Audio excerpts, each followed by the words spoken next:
नमस्कार बच्चों, मैं आपका हिंदी शिक्षक सुनील कुमार आज आपके 8वीं कक्षा के वसंत भाग 3 पुस्तक में से पद्य 12 सुदामा चरित के बारे में चर्चा करेंगे। बच्चों, इस पद्य देखने से पहले हम कवि परिचय देखेंगे। इस कविता के कवि हैं नरोत्तम दास जी। पहले हम इनका परिचय प्राप्त करेंगे।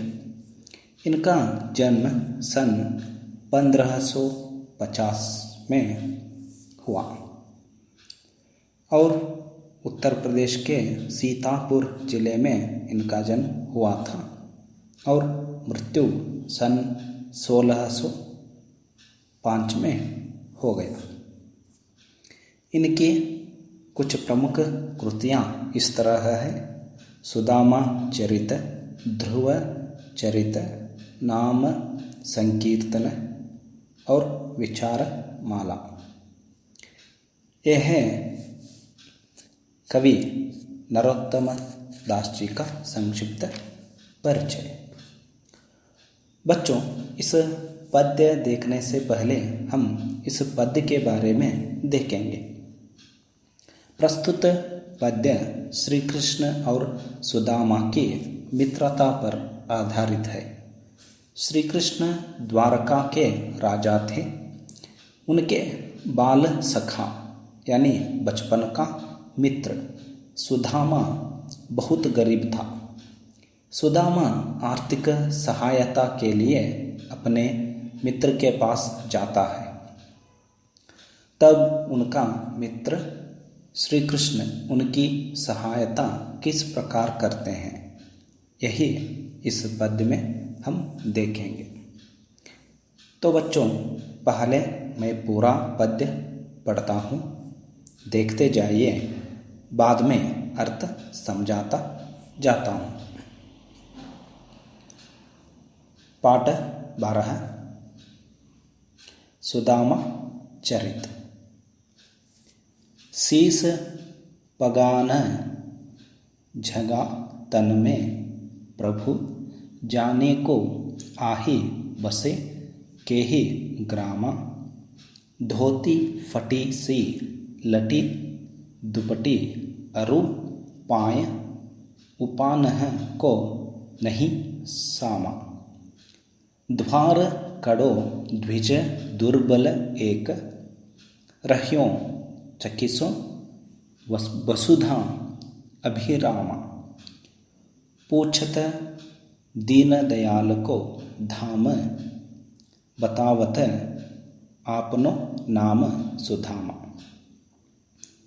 ऐसे बेहाल भिवाइन सो, पग कंटक जाल लगे पुनि जोए।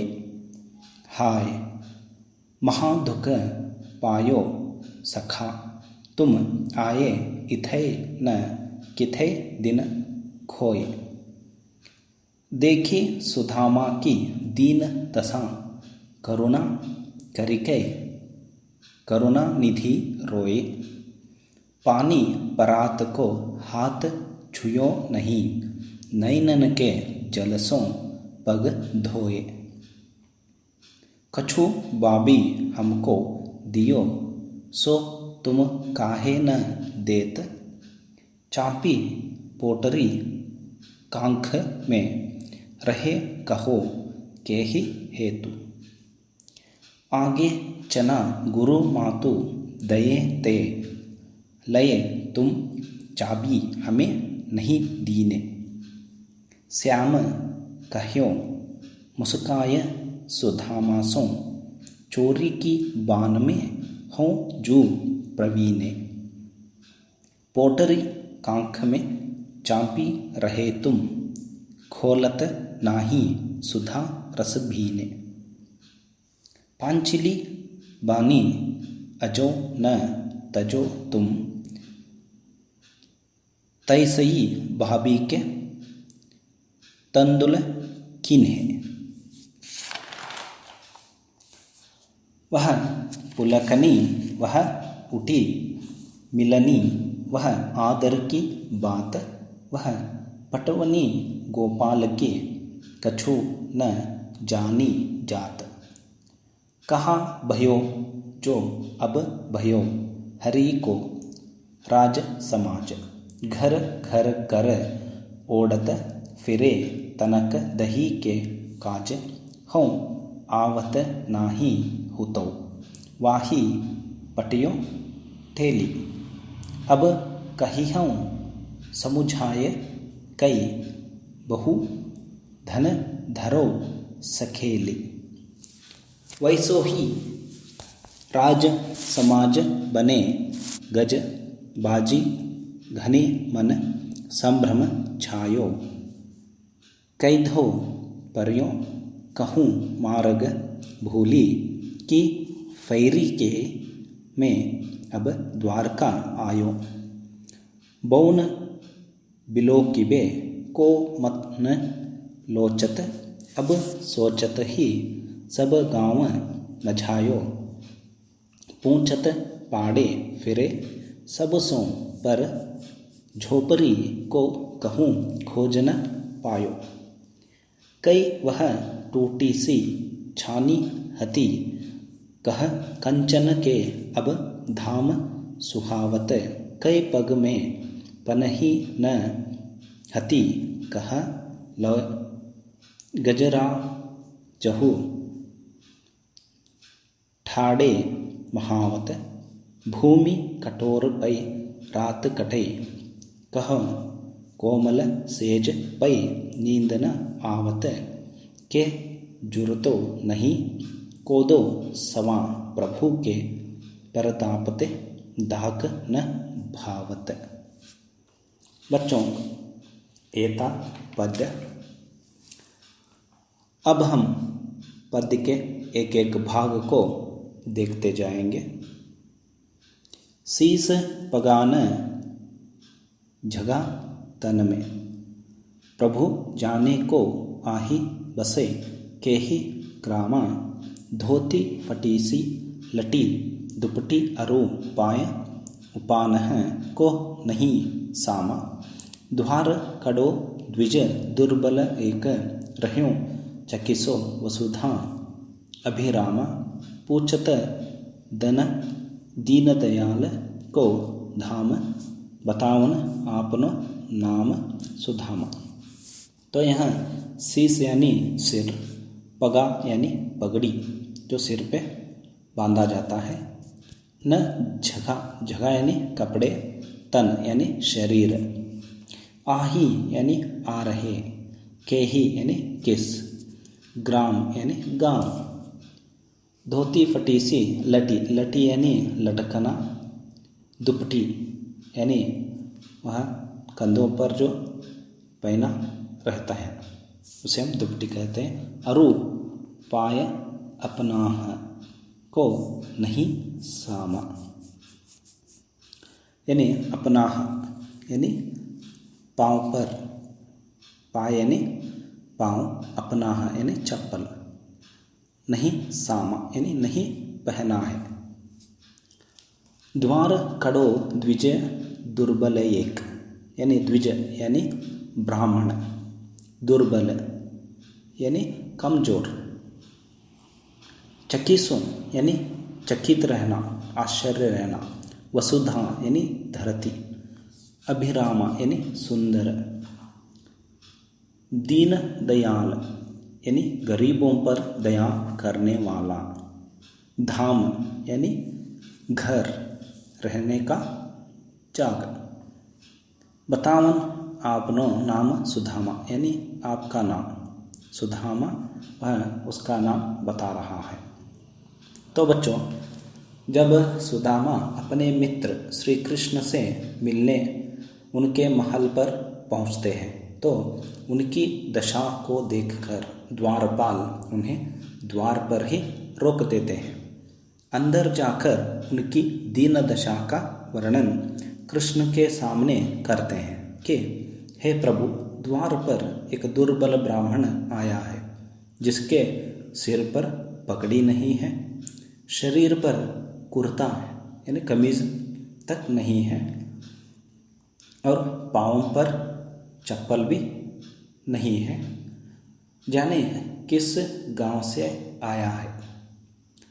फटी हुई धोती पहनी है, पैरों में जूते नहीं हैं और आश्चर्य से महल को देख रहा है, सुंदर महल को देख रहा है और आपके बारे में पूछ रहा है और उसका नाम सुदामा बता रहा है। तो बच्चों आगे का पद्य भाग देखिए। ऐसे बेहाल भिवाइन सो पग कंटक जाल लगे पुनि जोय, हाय महादुख पायो सखा तुम आए इथे न किथे दिन खोए।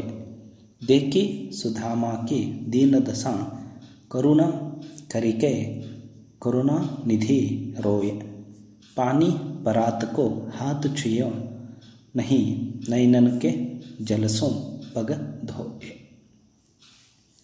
तो बेहाल भिवाइन सो यानी इसका अर्थ है वह फटी हुई एड़ियाँ यानी पाँव, पग कंटक जाल यानी पाँवों में वह कांटा लगा हुआ, पुनि जोय जोय यानी ढूंढता, हाय महादुख यानी ज़्यादा दुख, सखा यानी मित्र, इते यानी कांटा, न किते यानी कितने, दिन खोए यानी कितने दिन हुए थे तुम्हें देखे हुए, दीन दशा यानी गरीब अवस्था, करुणा यानी दया,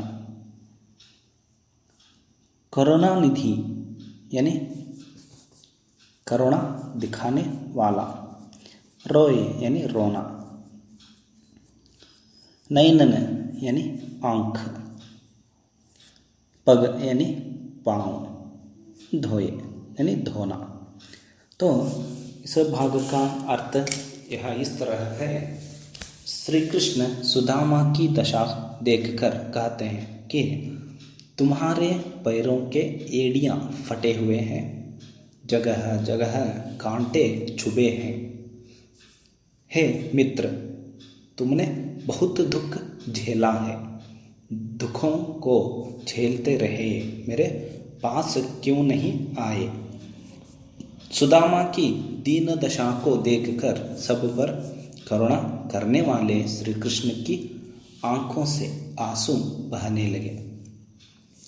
सुदामा के पैर धोने के लिए कृष्ण जी ने परात में पानी रखा था, लेकिन उनकी आंखों से आंसुओं की इतनी धारा बही कि पानी को छुए बिना ही कृष्ण ने अपने आंसुओं से सुदामा के पैर धो दिए।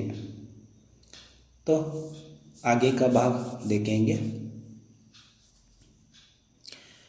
कछु भाभी हमको दियो सो तुम काहे न देत, चांपी पोटरी खांक में रहे कहो के ही हेतु।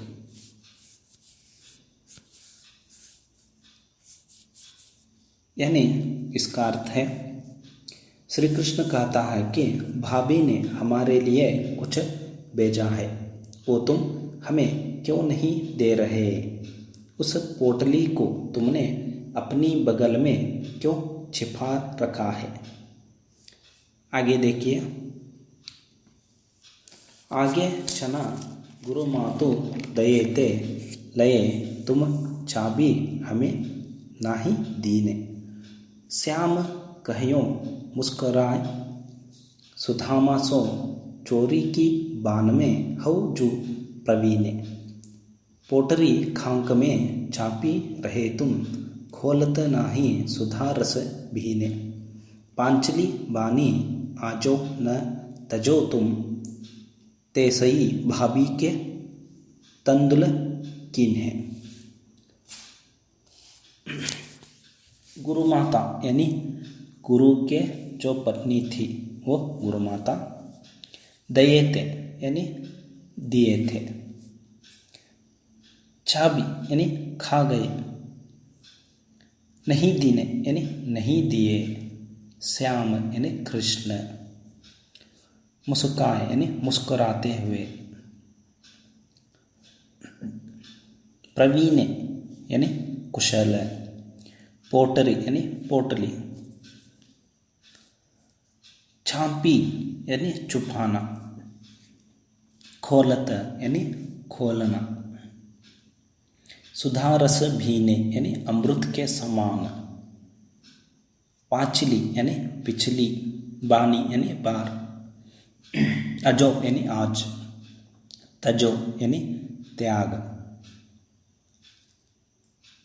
तैसे ही यानी वैसे ही। तंदुल यानी गिफ्ट। तो यह कृष्ण कहता है, एक बार गुरु माता ने हम दोनों के लिए बुने हुए चने दिए थे। तुम चुपचाप उन चनों को अकेले ही चबा गए थे यानी खाए थे, मुझे नहीं दिए थे। श्री कृष्ण सुदामा की ओर मुस्कुराकर देखते हैं और कहते हैं, चोरी करने में तुम चतुर हो। प्रवीण यानी चतुर। आज भी तुम अमृत रूपी वस्तु जो भाभी हमारे लिए भेजी है उसे बगल में छिपा रखा है। तुम उसे स्वयं ही खाना चाहते हो। तुमने चोरी करने की आदत अभी तक नहीं छोड़ी, इसलिए भाभी द्वारा भेजे गए चावल हमें नहीं दे रहे हो। इस तरह श्री कृष्ण सुदामा से कहता है। आगे का भाग देखेंगे। वह पुलकनी वह उठी मिलिन, वह आदर की बात वह पटवनी, गोपाल की कछु न जानी जात। कहाँ भयो जो अब भयो, हरि को राज समाज। घर घर कर ओढ़त फिरे, तनक दही के काज। हौ आवत नाही हुतो, वाही पटयो ठेली। अब कही हूँ समुझाए कै, बहु धन धरो सखेली। यानी पुलकनी खुश होना, उठी यानी उठकर, मिलनी यानी मिलना, बात यानी बात, पटवनी यानी विदाई देना, गोपाल यानी श्री कृष्ण, कछु यानी मुझे, जानी यानी नहीं आना।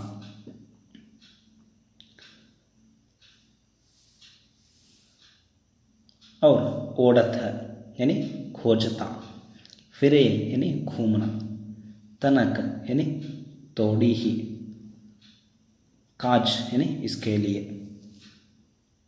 वाही यानी वही, ठेली यानी चोरी करना। तो यह क्या होता है,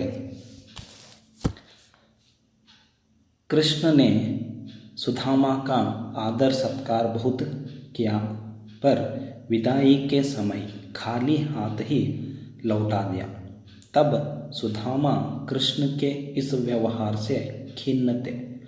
वे रास्ते में सोचने लगे कि बचपन में कृष्ण थोड़े से दही मांगने के लिए घर घर फिरता था और चोरी करता था। भला वह अब मुझे क्या दे सकता है। अब जाकर उसे कहूँगा, यानी सुदामा की पत्नी से वो कहना चाहता है कि बहुत धन मिल गया है, संभाल कर रखो। यानी सुदामा की पत्नी ने ही वह भेजी थी सुदामा को कृष्ण से मदद मांगने के लिए, इसलिए वह बड़ी खिन्नता से लौटते वक्त सुदामा वह सोचता सोचता जाता रहता है। आगे देखिए क्या होता है। वैसोई राज समाज बने गज बाजी घने मन संभ्रम छायो। कैधो पर्यो कहूँ मार्ग भूली कि फैरी खै मैं अब द्वारका आयो। बहुन बिलोकिवे को मन लोचित अब सोचत ही सब घाम मझायो। पूछत पाड़े फिरे सब सो पर झोपड़ी को कहूँ खोज न पायो।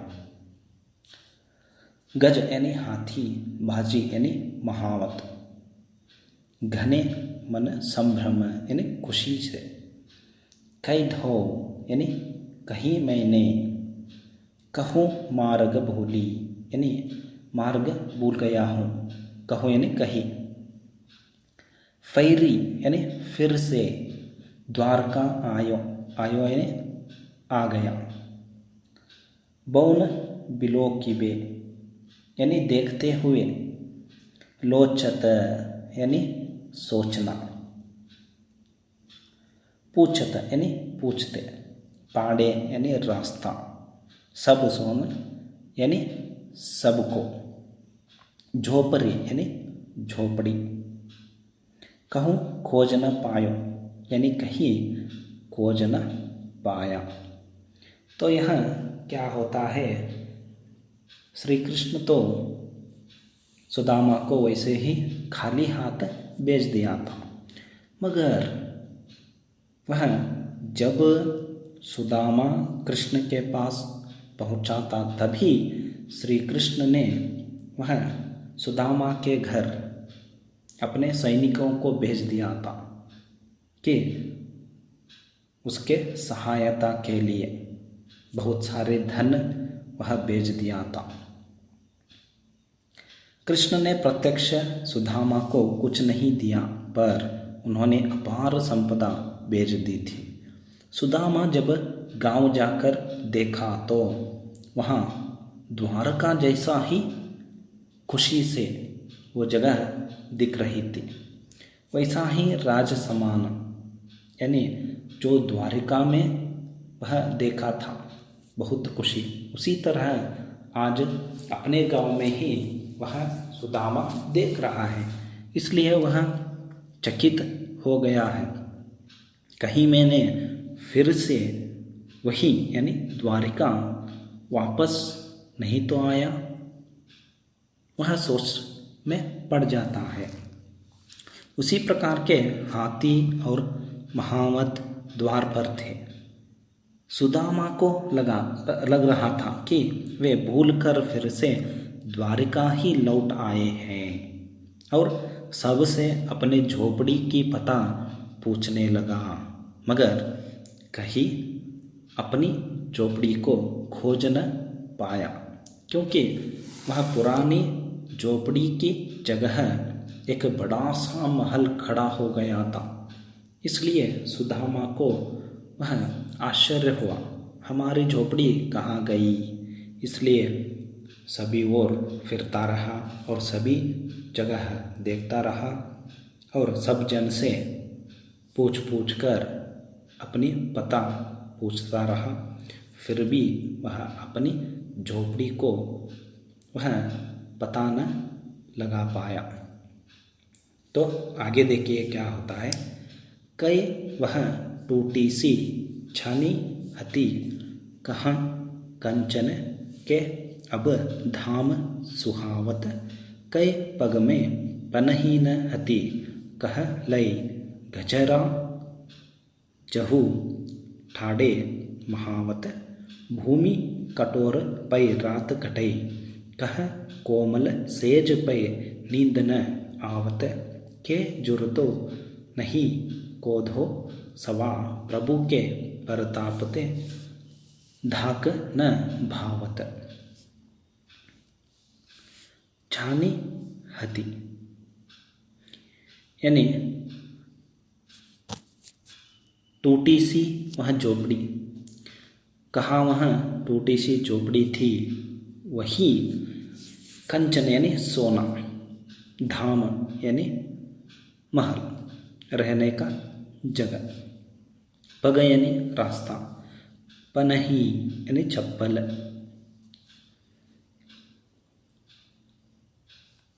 महावत यानी हाथी को जो पालता है वो, भूमि कठोर पे रात कटे यानी कठोर भूमि यानी भूमि के ऊपर ही वह जो सोता था, कोमल सेजा यानी कोमल सी गद्दा, नींद न आवत यानी नींद नहीं आना, जुर्तो नहीं कोधो यानी खाना, परताप यानी कृपा। तो यह क्या होता है, अब सुदामा का जो हालत है पूरी तरह से वह बदल चुका है। टूटी हुई झोपड़ी की जगह सोने की भव्य भवन बना था और पाँवों में चप्पल ही नहीं थी। अब घर के सामने हाथी और महावत भी खड़े हो गए, मगर सुदामा को भूमि पर सोकर जो कठोर रातों को काटा था उसे अब कोमल सी गद्दे पर सोने पर भी नींद नहीं आ रहा था। जो एक वक्त की खाना नहीं मिलता था, अब प्रभु कृष्ण के कृपा से स्वादिष्ट भोजन वह तीनों वक्त मिलने लगा है। तो यही भगवान की श्री कृष्ण की कृपा है। तो बच्चों, ये था सुदामा चरित पद्य।